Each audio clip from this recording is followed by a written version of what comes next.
بسم اللہ الرحمن الرحیم ومن قبلہ کتاب موسیٰ اماما ورحمہ۔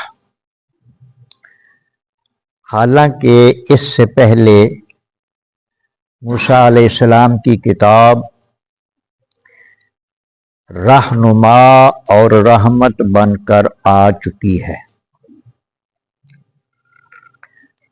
وَهَذَا کتاب مصدق،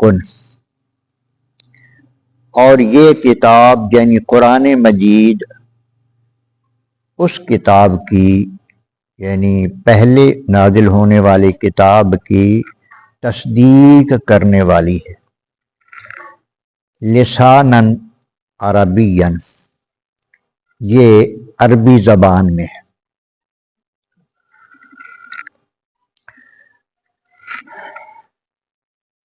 قرآن مجید کی حقانیت کے بارے میں اس آیہ کریمہ میں بات ہو رہی ہے۔ یہ سورہ احقاف کی آیت نمبر 12 ہے۔ قرآن مجید کے بارے میں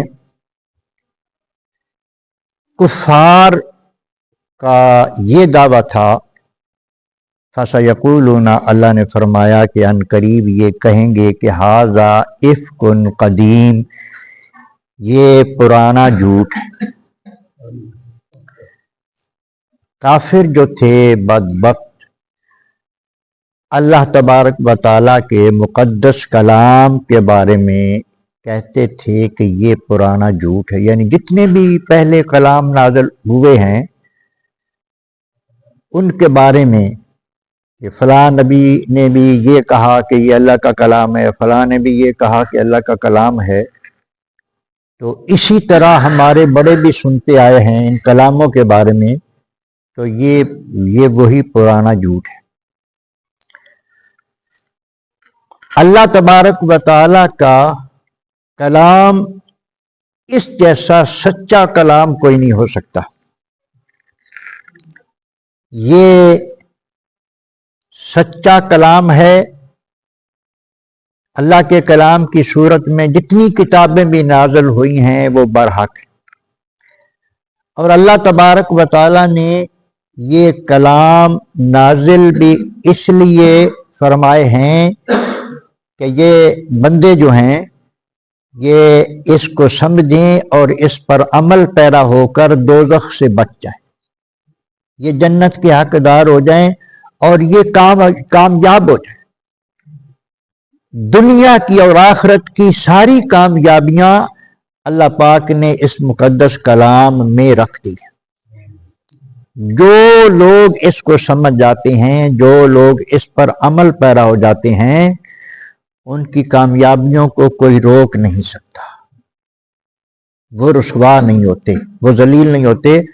جب بھی لوگ ذلیل ہوتے ہیں اس کلام کو چھوڑ کر ہوتے، جو قومیں اس کلام سے دور ہو جاتی ہیں، ان کو سمجھنا، اس پر عمل کرنا چھوڑ دیتی ہیں، وہ قومیں ذلت اور رسوائی کا نشانہ بن جاتی ہیں۔ تو اللہ تبارک و تعالیٰ نے ارشاد فرمایا کہ پہلے تورات نازل ہوئی ہے، موسیٰ علیہ السلام کی کتاب نازل ہوئی ہے، اور وہ لوگوں کی رہنمائی کرتی رہی ہے وہ کتاب، اور لوگوں کے لیے رحمت بھی تھی۔ اللہ اکبر۔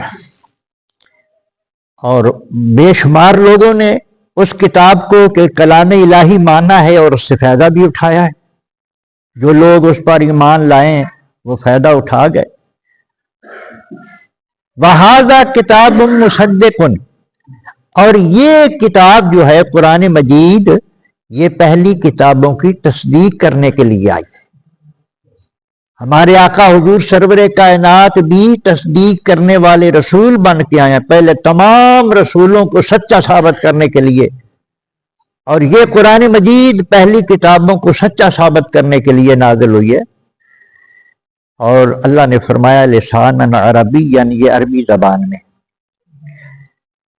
لِيُنذِرَ الَّذِينَ ظَلَمُوا، اور یہ نازل اس واسطے ہوئی ہے تاکہ یہ ڈرائے ظالموں کو، یعنی ظلم کے انجام سے ڈرائے، یہ ان کو بتائے کہ جو ظالم ہوتا ہے وہ اللہ کی پکڑ میں آ جاتا ہے، وہ اللہ کے قہر و غضب کا نشانہ بن جاتا ہے، لہذا ظلم سے بچ جاؤ۔ سب سے زیادہ ظلم بندہ اپنی جان پر کرتا ہے، جو ہی اللہ کی نافرمانی کی اپنی جان پر ظلم کر لیا۔ نافرمانی کا نتیجہ دوزخ ہے، عذاب ہے، اللہ کی پکڑ ہے، خدا کا قہر و غضب ہے۔ تو سب سے بڑا دشمن یہ اپنا ہوتا ہے، جو ظلم کرتا ہے اپنے آپ۔ یہ تو بڑا کامیاب اپنے آپ کو سمجھتا ہے کہ میں نے فلاں جگہ پہ یہ کر دیا، میرا کسی نے کیا بگاڑ لیا۔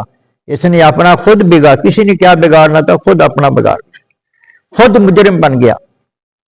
تو اللہ نے فرمایا کہ یہ کلام ظالموں کو بر وقت خبردار کرنے کے لیے، ڈرانے کے لیے آیا ہے۔ وَبُشْرَى لِلْمُحْسِنِينَ، محسنین کہتے ہیں نیکوکاروں کو، احسان کرنے والے، یعنی اللہ تبارک و تعالیٰ کے ساتھ مخلصانہ معاملات کرنے والے وہ محسن ہوتے ہیں۔ تو نیکوکاروں کو محسن کہا جاتا ہے۔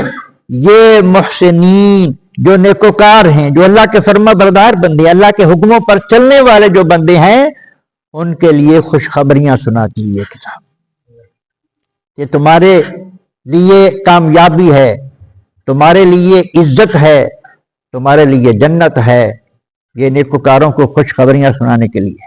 ان الذین، اب ان کی وضاحت ہو رہی ہے کہ وہ لوگ محسن کون ہیں؟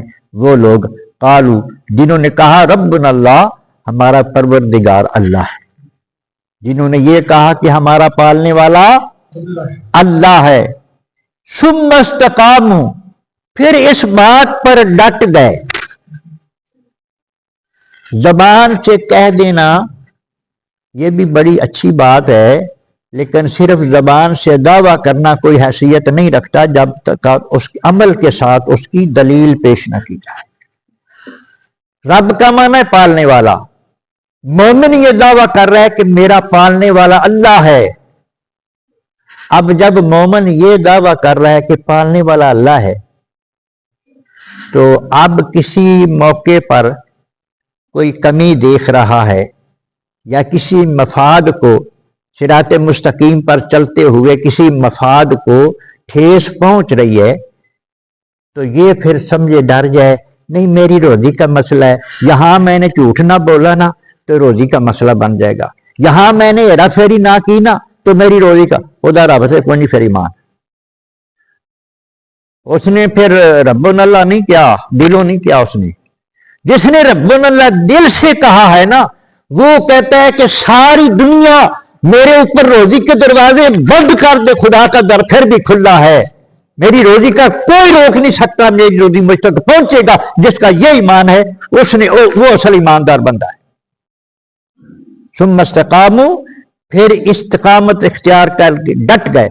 پھر خالق کائنات فرما دیا ہے فلا خوف علیہم، جو ڈٹ گیا اس کو کوئی خوف نہیں ہے، جو ڈٹ گیا اس کو کوئی خوف نہیں ہے۔ اسماعیل علیہ السلام کو کہا نا شیطان نے کہ تیری جان کا مسئلہ ہے، باپ تجھے ذبح کرنا ہے، تو پوچھا کہ کس کے لیے ذبح کر رہا ہے؟ اللہ کے لیے۔ وہ کیا کہ جان تو اس کی اپنی ہے، جو مانگ رہا ہے میں کیا دے رہا ہوں؟ ہاں جی، جب روزی کا مالک وہ ہے مجھے کون سی فکر ہے؟